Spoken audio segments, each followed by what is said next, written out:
నమస్తే. శ్రీ మాత్రే నమః. శ్రీ గురుభ్యో నమః. మన ఖగోళంలో ప్రతి నిమిషము ఏదో ఒక గ్రహాల సంయోగము, గ్రహాలతో కలిసి ఉండడం వల్ల రాజయోగాలు, మహారాజయోగాలు ఇలాంటివన్నీ ప్రతి క్షణము, ప్రతి నిమిషము జరుగుతూనే ఉంటాయి. అయితే వీటితో పాటుగా మనకి గ్రహణాలు కూడా అప్పుడప్పుడు సంభవిస్తుంటాయి. అయితే ఈ 2025 సంవత్సరంలో మనకి మార్చి నెలలో 2 గ్రహణాలు, సెప్టెంబర్ మాసంలో మరొక 2 గ్రహణాలు సంభవించబోతున్నాయి. అయితే మార్చి 14న ఒకటి, మార్చి 29న ఒకటి 2 గ్రహణాలు కనబడబోతున్నాయి. సూర్యగ్రహణాలు, చంద్రగ్రహణాలు. అయితే వీటితో పాటుగా మనకి అన్ని గ్రహణాలు మన భారతదేశ ప్రకారం చూసుకున్నట్టయితే అన్నీ మనకి కనపడవు. కొన్ని పాక్షికంగా కనబడతాయి, కొన్ని అస్సలు కనబడవు, కొన్ని విదేశాలలో కనబడుతూ ఉంటాయి. అలాంటప్పుడు మీకో సందేహం రావచ్చు. పాక్షికంగా కానీ, లేదా మనకి కనబడకపోయినా కానీ, మనం ఆ విధి విధానాలు పాటించాలా అంటే తప్పనిసరిగా పాటించుకోవాలి. మనకి కనబడినా, కనపడకపోయినా, కనబడితే ఉండే తీవ్రత కన్నా మనకి ఎక్కువ తీవ్రత ఉంటుంది కనబడితే. కానీ కనబడకపోతే తీవ్రత తక్కువ ఉంటుంది కాబట్టి, మనకి తెలుస్తుంది కాబట్టి, మనము కొంత పరిహారాలు కనుక పాటించుకోవడము, కొంత నియమ నిబంధనలు పాటించుకోవడం జరిగితే కనుక వాటి వల్ల వచ్చే దుష్ప్రభావాలు కానీ, దోషాలు కానీ మనం తప్పించుకున్న వాళ్ళం అవుతాము. అయితే ఈ 2025లో మనకి మొత్తం 4, 2 సూర్యగ్రహణాలు, 2 చంద్రగ్రహణాలు.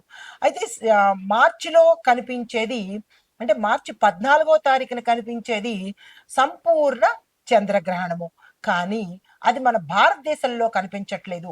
మన ప్రేక్షకులు దేశ విదేశాల్లో ప్రపంచం మొత్తం ఉంటారు కాబట్టి ఏ దేశంలో ఉండేవాళ్ళు ఈ నియమాలు పాటించుకోవాలి అనే అంశంలో ఈ చంద్రగ్రహణము యూరప్, అమెరికా, ఆఫ్రికా, పసిఫిక్ ప్రాంతాల్లో కనిపిస్తుంది. మన భారతదేశంలో కనిపించట్లేదు. ఈ ప్రాంతాల్లో ఎవరైతే నివసిస్తున్నారో మన వ్యూవర్స్ అంటే మన ప్రేక్షకులు వారు తప్పనిసరిగా నేను చెప్పబోయే పరిహారాలు, జపాలు, హోమాలు అక్కడ మీ శక్తి అనుసారము మీ పరిసరాల్లో దొరికే అవకాశాన్ని బట్టి మీరు తప్పనిసరిగా పాటించుకోండి. అయితే మార్చి 29ని పాక్షిక సూర్యగ్రహణం ఇది. అయితే ఇది భారత కాలమాన ప్రకారము అంటే ఇది మన భారతదేశంలో కనిపిస్తుంది. చాలా జాగ్రత్తలు తీసుకోవాలి. అందులో సూర్యగ్రహణము పట్టపగలు సమయము. అయితే ఈ సమయం మనకి మన స్టాండర్డ్ టైం ప్రకారము ఇండియన్ స్టాండర్డ్ టైం ప్రకారము మధ్యాహ్నం 2:21 నుంచి సాయంత్రం 6:14 వరకు ఈ సూర్యగ్రహణం మన భారతదేశంలో కనబడుతోంది. దీనితో పాటుగా అయితే మార్చి 29వ తారీఖు 2025 సంవత్సరంలో పాక్షిక సూర్యగ్రహణం రాబోతోంది. అయితే ఇది భారత కాలమాన ప్రకారము మధ్యాహ్నం 2:21 నుంచి సాయంత్రం 6:14 వరకు ఉంటుంది. అయితే ఇది ఏ ఏ ప్రాంతాల వారికి వర్తిస్తుంది అంటే కనుక Bermuda, Barbados, Denmark, Austria, Belgium, ఉత్తర బెల్జియం అంటే North Belgium, Finland, Germany, France, Hungary, Ireland, Morocco, Greenland, తూర్పు కెనడా, లిథువేనియా, నెదర్లాండ్స్, పోర్చుగల్, ఉత్తర Russia, Spain, Suriname, Sweden, Poland, Norway, Ukraine, Switzerland, England మరియు యునైటెడ్ స్టేట్స్ ఆఫ్ అమెరికా యొక్క తూర్పు ప్రాంతాల్లో ఇది కనిపిస్తుంది. కాబట్టి ప్రేక్షకులు మీరు ఏ ఏ ప్రాంతంలో ఉన్నారో దేశ విదేశాల్లో ఉన్నారు కాబట్టి మీ ప్రాంతానికి సంబంధించినటువంటి ఈ గ్రహణానికి సంబంధించినటువంటి నియమ నిబంధనలు తప్పనిసరిగా పాటించుకోండి. అయితే ఇది మన భారతదేశంలో కనిపించదు కాబట్టి పాక్షికంగా ఉంటుంది కాబట్టి మన భారతీయులు కూడా దీనికి సంబంధించినటువంటి నియమ నిబంధనలను పాటిస్తే ఆ గ్రహణ దోషాల నుంచి తప్పించుకుంటాము. అయితే ఇది మరొక గ్రహణాలు సెప్టెంబర్ 7, 8 సంపూర్ణ చంద్రగ్రహణము. ఇది మన భారతదేశంలో మాత్రం కనిపిస్తుంది. తరువాత సెప్టెంబర్ 21న పాక్షిక సూర్యగ్రహణము. అంటే 2 చంద్రగ్రహణాలు, 2 సూర్యగ్రహణాలు మార్చి, సెప్టెంబర్ మాసాల్లో కనిపించబోతున్నాయి. అయితే ఈ సూర్యగ్రహణము మన భారతదేశంలో కనిపించట్లేదు. చంద్రగ్రహణం మాత్రమే కనిపిస్తోంది. ఏ దేశాల్లో కనిపిస్తోంది ఈ పాక్షిక సూర్యగ్రహణము సెప్టెంబర్ నెలలో అనే అంశాన్ని మనం తదుపరి సెప్టెంబర్ నెలలో వివరంగా తెలియచేసుకుందాము.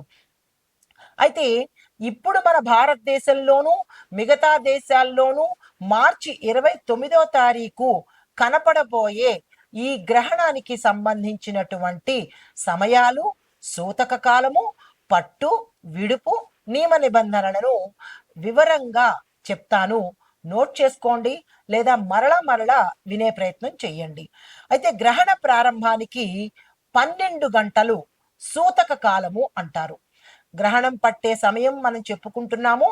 దానికి ముందు 12 గంటల నుంచి సూతక కాలం కాబట్టి ఆ సమయంలో నియమాలు ఏంటంటే ఆహారము తీసుకోకూడదు, పూజలు చెయ్యకూడదు, ముఖ్యమైన కార్యక్రమాలు అంటే పెళ్ళిళ్ళు కానీ, ఉపనయనాలు కానీ, లేదా ఒడుగులు, బారసాలలు ఇలాంటివేవైనా గృహప్రవేశాలు ఏదైనా శుభకార్యాలు ఉంటే అవి ఆపివేయవలసిన పరిస్థితి. దీంతో పాటు గర్భిణీ స్త్రీలు మాత్రము ప్రత్యేకమైన జాగ్రత్తలు తప్పనిసరిగా తీసుకోవాలి. తరువాత గ్రహణ అనంతరము, గ్రహణం ముందు స్నానము, సూతక కాలంలో ఏమీ చెయ్యకూడదు.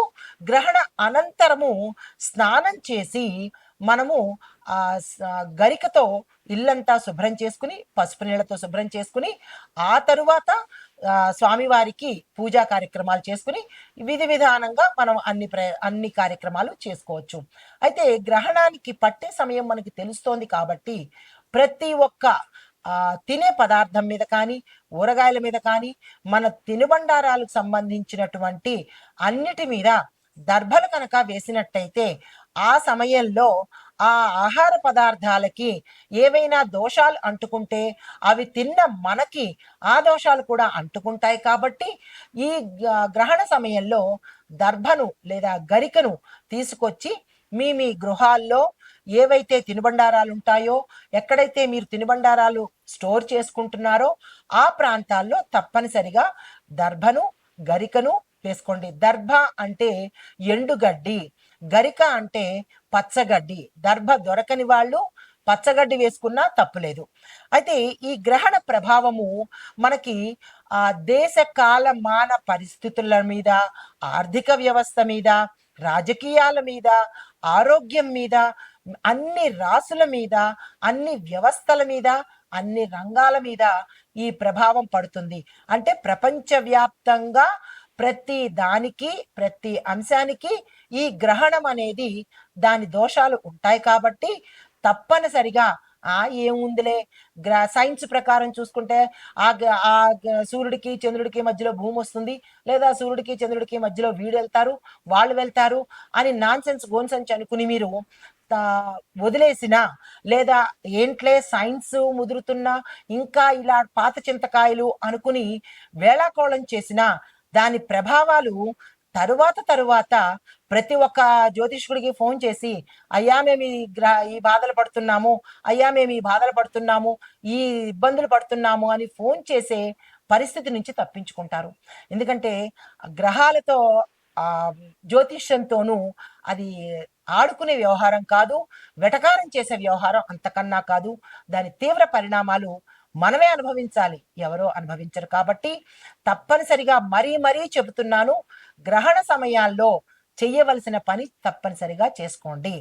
అయితే ఈ గ్రహణ సమయంలో ఆధ్యాత్మిక కార్యక్రమాల్లో పాల్గొనడము, తరువాత ఏదైనా మంత్రం దీక్ష తీసుకున్నా, ఉపాసన దీక్ష తీసుకున్నా, సిద్ధి దీక్షలు తీసుకున్నా, లేదు మేమేమీ తీసుకోలేదు అని అనుకున్నా కానీ ఈ సమయంలో మీరు ఏదైనా ఒక మూలమంత్రాన్ని, ఏ భగవానుడిదైనా పర్వాలేదు, మూలమంత్రాన్ని కనుక నిరంతరము ఆ సమయంలో కనుక జపించినట్టయితే విశేషమైన ఫలితాలు అంటే ఏ కోరిక కోరుకుని తీసుకునే వాళ్ళు కొంతమంది ఉంటారు. కోరిక లేకుండా కనుక ఆ సమయంలో మీరు దీక్ష తీసుకోవడము, లేదా ఇన్ని సార్లు జపం చేసుకోవడము కనుక చేసినట్టయితే విశేషమైన ఫలితాలు పౌర్ణమి సమయంలోనూ, గ్రహణ సమయంలోనూ కనుక మీరు ఏది చేసినా కానీ లక్షింతలు ఫలితాన్ని మీరు పొందబోతారు. అది మంచి చేసినా, వెటకారం చేసినా కానీ ఆ ఫలితం తత్సమానంగా వచ్చి తీరుతుంది. కాబట్టి మంచి చేసే ప్రయత్నం తప్పనిసరిగా చేసుకోండి. అయితే ఈ సూచనలు అందరికీ వర్తిస్తాయి. గోచార రీత్యా చెప్పే సూచనలు కాబట్టి ఇవి అందరికీ వర్తిస్తాయి. కానీ మీ వ్యక్తిగత జాతకంలో మేషాది ద్వాదశ రాశుల వారికి ఎలాంటి పరిహారాలు తీసుకోవాలి, అసలు మీ జాతకంలో ఈ గ్రహణ ప్రభావము ఏ స్థానంలో ఉంటుంది, ఒక్కొక్కరికి ఒక్కొక్క స్థానంలో ఉంటుంది. కొంతమందికి వ్యయ స్థానంలోను, కొంతమందికి కుటుంబ స్థానంలోను, కొంతమందికి ఆరోగ్య స్థానంలోను, కొంతమందికి పితృ మాతృ కర్మ, ఇలా 12 స్థానాల్లో ఏ స్థానంలో మీకు ఈ గ్రహణ ప్రభావం ఉండబోతోంది అనే అంశాన్ని మీ వ్యక్తిగతంగా తెలుసుకునే ప్రయత్నం చేయండి. మాకు అది తెలియదు అని అనుకున్న వాళ్ళు నేను చెప్పిన ఈ గోచార రీత్యా ఫలితాలను, ఈ పరిహారాలను తప్పనిసరిగా పాటించుకోండి. అయితే ఈ గ్రహణ కాల సమయంలో మన భారతదేశంలో చూపిస్తుంది కాబట్టి నేను ఈ ప్రభావము ఏ ఏ అంశాల మీద వారికి అంటే వారికి తగులుతోంది, అంటే ఈ ఎఫెక్టు ఏ రంగాల్లో ఉన్న వాళ్ళకి తగులుతోంది అంటే కనుక ముఖ్యంగా విద్య, ఉద్యోగము, వ్యాపారము, ఆరోగ్యము, కుటుంబము, ఆర్థికము, రాజకీయము, కళారంగాల్లో ఉన్నవారికి, అంటే మొత్తంగా ఏ రంగంలో ఉన్నవారికైనా సరే ఈ ఇంపాక్టు అంటే ఈ ప్రభావము పడుతుంది. కాబట్టి చాలా జాగ్రత్తలు తప్పనిసరిగా తీసుకోండి. గ్రహణాలను కానీ గ్రహాలను కానీ తక్కువగా అంచనా వేయకండి. దాని ప్రభావం కూడా అంతగానే ఉంటుంది. ఈ విషయాన్ని గమనించుకొని మేషాది ద్వాదశ రాశుల వారికి నేను చెప్పబోయే ఫలితాలు, పరిహారాలు తప్పనిసరిగా పాటించుకొని ఈ గ్రహణ సమయంలో కనుక మీ ఇష్టదైవాన్ని కానీ, లేదా మీరు మంత్రం తీసుకున్నట్టయితే గురుముఖంగా కానీ ఏదైనా మంత్రం తీసుకున్నట్టయితే దాన్ని తప్పనిసరిగా చదివే ప్రయత్నం చేయండి. తదుపరి అంశాలతో మళ్ళా కలుస్తాను. మనకి 2025 మార్చి 29న మనకి గ్రహణం ఏర్పడబోతోంది. అయితే ఈ గ్రహణాలు సూర్యగ్రహణం మనకి భారతదేశంలో పాక్షికంగా కనబడుతోంది. అయితే ఈ గ్రహణాల యొక్క ప్రభావము మనకి ప్రతి అంశంలోనూ కనబడుతోంది. ప్రతి రంగంలో ఉన్న వారికి భారతదేశంలో కావచ్చు, ఇతర దేశాల్లో కూడా ప్రతి ఒక్క దేశంలోనూ ఈ యొక్క గ్రహణం తాలూకా శుభాలు, అశుభాలు కూడా ఉంటాయి. కాబట్టి చాలా జాగ్రత్తలు తీసుకొని ఏం చెయ్యాలి, ఏం చెయ్యకూడదు అనేది నేను ముందు చెప్పి ఉన్నాను. కాబట్టి తప్పనిసరిగా అవి చేసుకోండి. ముఖ్యంగా చేయవలసినది దైవ ప్రార్థన, మంత్రసిద్ధి చేసుకోవాలి. పూజలు నిషిద్ధము. గర్భిణీ స్త్రీలు, పసిపిల్లలు జాగ్రత్తగా ఉండండి.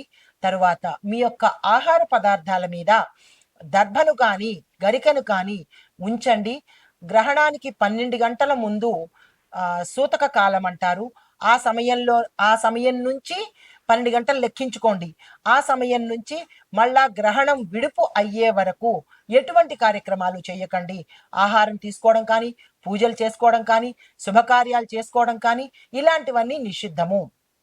దాంతో పాటుగా మీరు చేయవలసిన పని, గ్రహణం పడుతోంది అని అనగానే తలస్నానం చెయ్యండి, శుభ్రతను పాటించండి.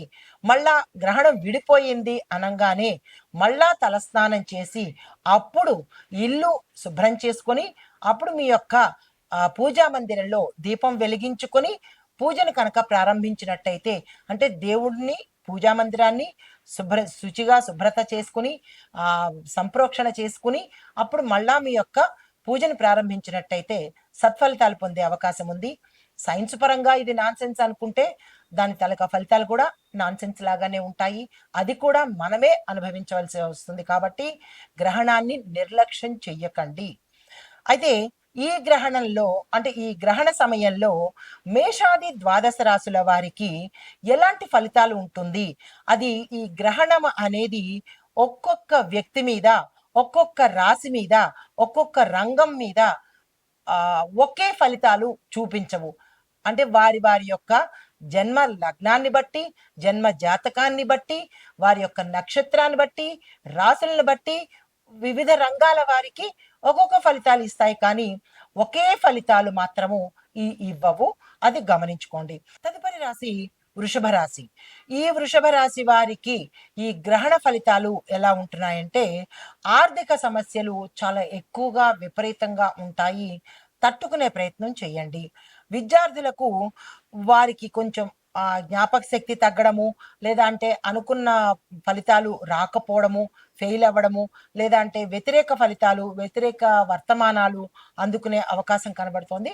జాగ్రత్తలు తీసుకోండి. తరువాత కుటుంబంలో అనవసరమైన గొడవలు జరిగే అవకాశం కనబడుతోంది. అది ఇంట్లో కుటుంబ సభ్యులు కావచ్చు, లేదా బంధువర్గంలో కావచ్చు, మిత్రులతో కావచ్చు. ఉత్తినే అంటే మీకు ఏమీ లేకుండా అకారణంగా ఊరికూరికినే గొడవలు రావడము, మాట పట్టింపులు, ఆ గొడవలు తీవ్ర స్థాయికి వెళ్ళడము, ఇలాంటి గందరగోళ పరిస్థితి ఈ సమయంలో గోచరిస్తోంది. జాగ్రత్తలు, సంయమనం పాటించండి. అయితే ఆరోగ్యపరంగా చూసినట్టయితే ఈ వృషభ రాశి వాళ్ళకి జీర్ణ వ్యవస్థకు సంబంధించినటువంటి ప్రమాదాలు, ఆపరేషన్స్, రుగ్మతలు, తీవ్రమైన సమస్యలు వచ్చే అవకాశం ఉంది. చాలా జాగ్రత్తలు తీసుకోండి. అంటే పెద్ద ప్రేవులు, చిన్న ప్రేవులు, జీర్ణాశయము, ఈ అంటే డైజెషన్కి సంబంధించినవి కావచ్చు, ఇంకా ఇతరత్ర అంటే ఈ రిలేటెడ్గా మీకు పెద్ద పెద్ద సమస్యలు కొంతమందికి, లేదంటే చిన్న చిన్నగా రావచ్చు. ఏది ఏమైనప్పటికీ ఈ సమస్యలు మీకు కనుక ఈ సమయంలో గోచరిస్తే వెంటనే డాక్టర్ పర్యవేక్షణ తీసుకోండి. ఇది చాలా ప్రమాదకరము. జాగ్రత్తలు తీసుకోండి. అయితే మీకు చెప్పదగిన పరిహారాలు: మహాలక్ష్మి అమ్మవారిని పూజ చేసి తెల్లని వస్త్రాన్ని ఈ సమయంలో ధరించే ప్రయత్నం చేసుకోండి. శుక్రవారం రోజు తప్పనిసరిగా ఉపవాసం ఉండే ప్రయత్నం తప్పనిసరిగా చేసుకోండి. గోధూళి సమయానికి అంటే సాయంత్రం సమయానికి మీ దగ్గరలో గోశాల ఉంటే గోశాల సందర్శించి గోపూజ చేసుకోండి. అంటే గోవుకి పసుపు కుంకుమ రాసి కుంకుమ పెట్టి గంధంతో, అక్షతలతో, పువ్వులతో ఆ గోమాతను కనుక పూజ చేసుకున్నట్టయితే 33 కోట్ల దేవతలు ఆ గోమాతలో ఉంటారు. కాబట్టి ఏదైనా అంటే ఈ వృషభ రాశి వాళ్ళకే ఏదైనా దోషాలు ఉంటే కనుక పోయే అవకాశం కనబడుతోంది. ఇది ఈ రాశిలో ఉండే వారికి చెప్పదగిన గ్రహణ సమయంలో తీసుకునే ఫలితాలు, పరిహారాలు. నమస్తే. అయితే ఈ గ్రహణ ప్రభావాన్ని మనం అనుభవించకుండా తగ్గించుకోవడానికి దానాలు, జపాలు, పూజలు అంటే గ్రహణం విడిచిన తరువాత చేసే పూజలు, శుద్ధి కార్యక్రమాలు చాలా తప్పనిసరి. ఇల్లుని శుద్ధి చేయడము, పూజా గది శుద్ధి చేయడము, దేవుణ్ణి శుద్ధి చేయడము తప్పనిసరి. మాంసాహారము, మద్యము ఈ 2 నిషిద్ధము. ఈరోజు బ్రహ్మచర్యం తప్పనిసరిగా పాటించాలి. వీటితో పాటు ఇందాక మనం వృక్షారోహణ అనే అంశాన్ని ఒక చిన్న మాటను మీకు చెప్పాను. అసలు వృక్షారోహణము అంటే ఏమిటి అనే అనుమానం మీకు రావచ్చు. దాని గురించి వివరంగా చెప్తాను. అయితే వృక్షారోహణము అంటే చెట్లను నాటడము, ట్రీ ప్లాంటేషన్ అంటారు. అయితే ఇది పర్యావరణ పరిరక్షణకు చాలా ముఖ్యమైనది. ఈ చేయడం వల్ల భూమి మీద ఆక్సిజన్ పెరుగుతుంది. అంటే సైంటిఫిక్ రీజన్గా. అది మరి ఆధ్యాత్మికంగా చేసినట్టయితే కనుక భూమి అంటే రాహు కుజుడు, రాహు కుజ కేతు వీటి యొక్క ప్రభావం నుంచి మనం తప్పించుకునే అవకాశము, వారి యొక్క దోషాలను అంటే ఆధ్యాత్మిక పరంగా ఫలితాలు ఏమిటి అంటే ఈ గ్రహాల యొక్క దోషాన్ని తప్పించుకుంటాము. మన ప్రాపంచికంగా అంటే మన సైంటిఫిక్గా చెప్పుకున్నట్టయితే ఆక్సిజన్ ఎక్కువగా మనం ఇచ్చిన వాళ్ళం అవుతాము చెట్లు నాటినడం వల్ల. అయితే కాలుష్యం తగ్గుతుంది. వాతావరణంలో వచ్చే ఫ్లక్చుయేషన్స్, మార్పులు కూడా మంచిగా జరిగే అవకాశం ఉంది. అయితే ఈ వృక్షారోపణ చేయడం వల్ల ప్రయోజనాలు ఏంటంటే కనుక వాతావరణం చల్లబడుతుంది, వర్షాపాతం పెరుగుతుంది. దానితో పాటు మట్టి నేల దుర్వినియోగం తగ్గుతుంది. అంటే ఇప్పుడు మట్టి ఇసుకని ఎక్కువగా మనం ఎక్స్పోర్ట్ చేసేస్తూ ఉంటున్నారు. అక్కడి నుంచి ఇక్కడికి, ఇక్కడి నుంచి ఇక్కడికి. ఈ తడిసిన మట్టిని మనం మంచిగా ఉపయోగించుకునే అవకాశం కనబడుతుంది. జీవ వైవిధ్యానికి సహాయపడుతుంది. ఆరోగ్యకరమైన వాతావరణాన్ని ఈ మొక్కలు నాటడం వల్ల మనం పొందే అవకాశం కనబడుతోంది. అయితే ఎలాంటి చెట్లు నాటాలి అనే సందేహం మీకు వస్తుంది. పిప్పల, వేము, తులసి, బిల్వ, బిల్వ అంటే మారేడు, అరటి, ఆమ్ల, ఆమ్ల అంటే ఉసిరి వంటి అంటే ఈ వృక్ష జాతులను కనుక ఏదైనా దేవాలయంలో కానీ లేదా మీ ఇంట్లో కానీ నాటినట్టయితే కనుక పవిత్రమైన మొక్కలుగా చెప్తాం వీటిని. వాటి యొక్క ఫలితం మీకు అందే అవకాశం ఉంటుంది. దీనితో పాటు గ్రహ దోషాలను కూడా, అంటే మనం సైంటిఫిక్గా మంచి ఫలితాలు వస్తున్నాయి, కానీ గ్రహరీత్యా కూడా ఈ నేను చెప్పిన ఈ వృక్షాల తాలూకా గ్రహాలకు అనుకూలంగా ఉండి మీకు మంచి చేసే అవకాశము ఆధ్యాత్మిక పరంగా కనబడుతోంది. అయితే జ్యోతిష పరంగా చూసినట్టయితే కనుక బుధ గ్రహ యొక్క దోష నివారణకు, అంటే ఎవరైనా బుధగ్రహ సంబంధిత దోషాలతో బాధపడుతున్నట్టయితే కనుక తులసి, పచ్చని పళ్ళ చెట్లను నాటండి. తరువాత శనిగ్రహ ప్రభావంతో బాధపడుతున్న వాళ్ళు వేము, పిప్పల ఈ 2 చెట్లను నాటండి. ఇంట్లో కానీ మీ దేవాలయాల్లో కానీ లేదా పరిసర ప్రాంతాల్లో కానీ. తరువాత గురుగ్రహ దోషాలతో ఎవరైనా బాధపడుతుంటే ఉసిరి చెట్టు కనుక నాటినట్టయితే కనుక గురు గ్రహానికి సంబంధించినటువంటి దోషాలు పోయే అవకాశం గోచరిస్తోంది. దీంతో పాటు రవి, మంగళుడు అంటే సూర్యుడు, కుజుడికి సంబంధించినటువంటి ఏవైనా గ్రహ దోషాలు మీ జాతకంలో ఉంటే కనుక బిల్వ చెట్టు అంటే మారేడు చెట్టుని కనుక నాటినట్టయితే ఈ గ్రహాలకు సంబంధించిన దోషాలు మీ జాతకంలో ఉంటే అవి పోతాయి. కాబట్టి ఇప్పుడు నేను చెప్పిన ఈ బుధ, శని, గురు, రవి, మంగళుడు ఈ గ్రహాలు అనుకూలంగా మీ జాతకంలో ఉండాలి అంటే ఈ చెట్లను నాటే ప్రయత్నం తప్పనిసరిగా చేసుకోండి. అయితే సాంకేతిక పరంగా చూసినట్టయితే ఈ మొక్కలు నాటి సంరక్షించి నీళ్లు పోసినట్టయితే కనుక మన తరతరాలు సుఖశాంతులతో ఉంటాయి. గ్రహదోషాలు కానీ పితృదోషాలు కానీ పోయే అవకాశం కనబడుతోంది. నమస్తే.